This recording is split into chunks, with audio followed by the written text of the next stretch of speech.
مخدومی پان کی شان کیا ہے. اللہ اکبر. مخدوم پاک سے مرید نے کہا حضور میں تو آج ہی مرید ہوا ہوں، اس سے مقابلے کے لیے کیسے جاؤں. حضرت پان کھا رہے تھے، اپنے منہ کا پان اس جمال الدین راوت کے منہ میں اگل دیا.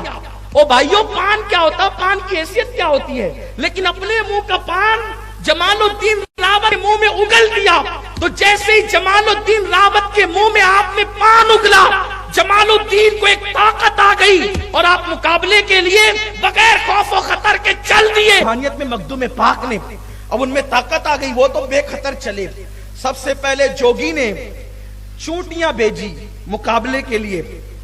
چونٹیاں بھیجی، جیسے ہی نظر ڈالی مخدوم کے مرید نے، وہ جادو والی چونٹیاں ختم ہو گئی. چونٹیاں ہی چونٹیاں دکھ رہی تھی. جیسے نظر ڈالی، پان کھا کر نظر میں کیا کمال پیدا ہو گیا. یار اپنے ساتھ 10 20 سال تک لوگ رہتے ہیں، بدلتے نہیں ہیں. بچوں کی تربیت کرتے بدلتے نہیں. پان کے اگال میں کیا طاقت، اسے مخدوم اشرف کہتے ہیں. کبھی جائیے گا اس آستانے پر. حضرت علامہ عبد الرحمن چشتی فرماتے ہیں میں جب گیا مخدوم کے آستانے پہ میں نے خضر علیہ السلام کی زیارت کی.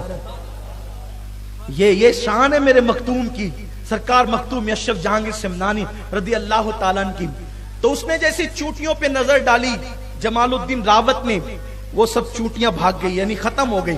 پھر اس نے شیرنیاں چھوڑنا شروع کیا. شیرنیاں جیسے اس نے چھوڑا تو جہاں تک دیکھو شیرنیاں ہی شیرنیاں نظر آتی. شیرنی مطلب شیر کی مادہ. اس نے شیرنیاں ہی. لکھنے والوں نے بہت پیارا جملہ لکھا ہے کہ وہ جوگی کی شیرنیاں اشرف کے شیر نر کے سامنے کب ٹک سکتی تھی. تو مخدوم اشرف کے لال نے، ان کے مرید نے جیسے ہی نظر ڈالی، اس کی شیرنیاں بھی ختم ہو گئی.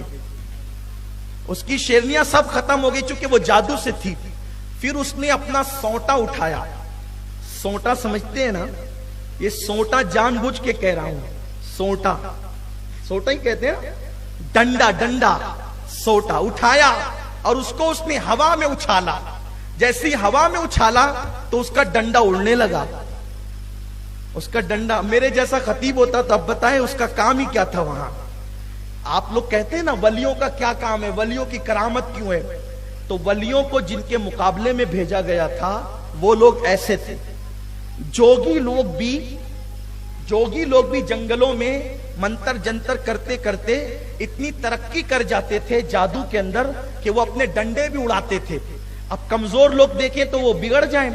تو جب ان کے ڈنڈے جادو سے اڑتے تھے تو اللہ تبارک و تعالیٰ نے ولیوں کو اس کے مقابلے میں کرامت عطا کی تھی، تاکہ جب ان کے ڈنڈے اڑے تو ان کے ڈنڈوں پر قابو پانے کے لیے ان کے ڈنڈے کام کریں.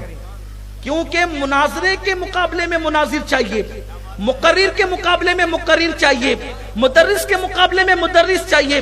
لیکن جادو کے مقابلے میں تقریر تھوڑی چلے گی، جادو کے مقابلے میں تدریس نہیں چلے گی، جادو کے مقابلے کے اندر خطابات نہیں چلیں گے.